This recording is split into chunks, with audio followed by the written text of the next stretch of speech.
to another edition of Crisis Point Racing. Today's going to be a little different. It's been about a year since I put up a video and a lot of things have changed.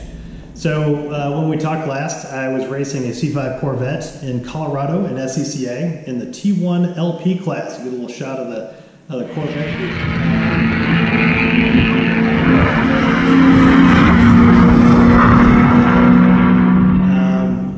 Now it is July of 2023. I have moved to Georgia for a variety of reasons, and as a result of the SCCA doing away with the T1 limited prep class as of the beginning of this year, I sold the Corvette. I sold it in Colorado to a father-son combo who are going to take it and run NASA with it, which is fantastic, but it left me without a car.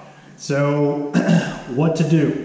I took a look at the GCR from SCCA and decided that with T1 going kind of a little bit more expensive and GT4 focused, maybe it was time to take a look at what T2 racing looked like. So I went through all the spec lines for T2 and SCCA, and I settled on the A90 Supra. So let's have a look here. So now I own a 2022 A90 Supra. I chose this car for a variety of reasons. I actually got down to looking at the M2, the BMW M2, and the A90 Supra. And I chose the A90 Supra for a couple of reasons. If you take a look and compare the spec lines between the two in the SCCA's GCR, you'll see that the Supra is allowed to weigh 200 pounds less, which means you use less consumables. Your car isn't as heavy. You're not going to use as much brake pad stopping the car. You're not going to use as much tire as well. And kind of reading up on both cars, it became apparent that it was a lot easier to fit the tire size that I wanted on this car. 295 square is where we're going with the A90 Supra. And in the M2, it appears that with the suspension setup and just kind of the way everything, all the geometry is, it was going to be tough to do that out of the box without some spacers and things like that with the M2, where with the suspension swap, you can do this pretty easily with the A90 Supra. The other point here was that it has a shorter wheelbase than the M2, which is going to give me a sharper turn-in. And then that kind of combined with the weight and the ease of parts for it, because, don't tell anybody, but it's this BMW Z4 underneath. So it really kind of made the decision pretty easy. And then you put on top of that this car brand new was less expensive than a used M2. So it kind of just made the most sense. It was a little less difficult to kind of start tearing this apart and turning it into the car I wanted it to be. So we now have a Supra, and I am now a proud member of the Supra family, and looking forward to racing this next year in 2024. So where are we going from here? We've already done a ton of work to the car. I apologize for not making videos of that work, but if you have any questions about what I'm about to show you, go ahead and send them to me. I'll be happy to answer those for you.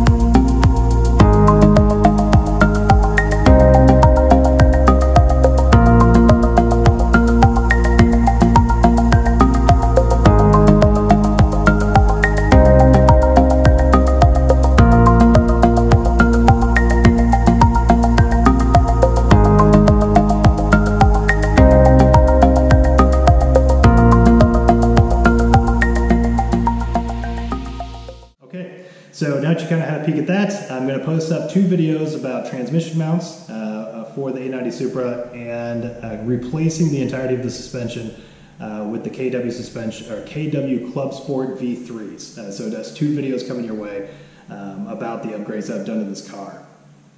So where we go from here?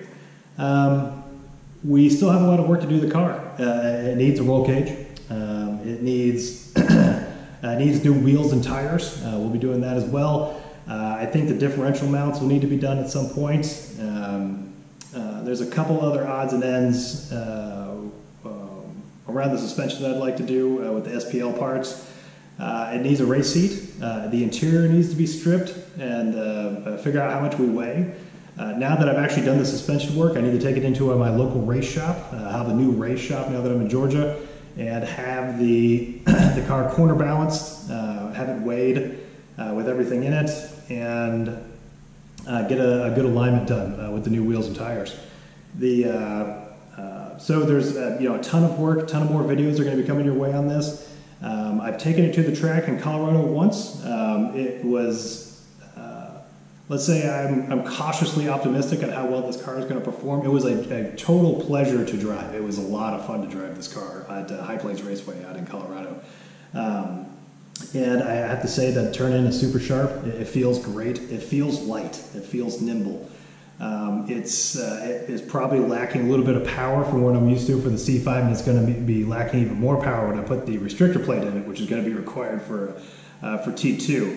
But man, the car feels good. It feels like you wear the car, which is nice. When I was in the C5, it felt a little boaty, at times. I had that really long nose on it, and going into corners, things like that, you could really feel how long the car was. But this car feels very sharp, very nimble. And I'm happy to say that out of the box, I got pretty within like 10-15 seconds of the fully race prepped C5 Vet. So I was very pleased with how this performed, especially on street tires, street pads, kind of the whole 9 yards there. So, and weighing, I think somewhere in the neighborhood of like 3,500 pounds, which is about 500 pounds more than the Corvette weighed. So.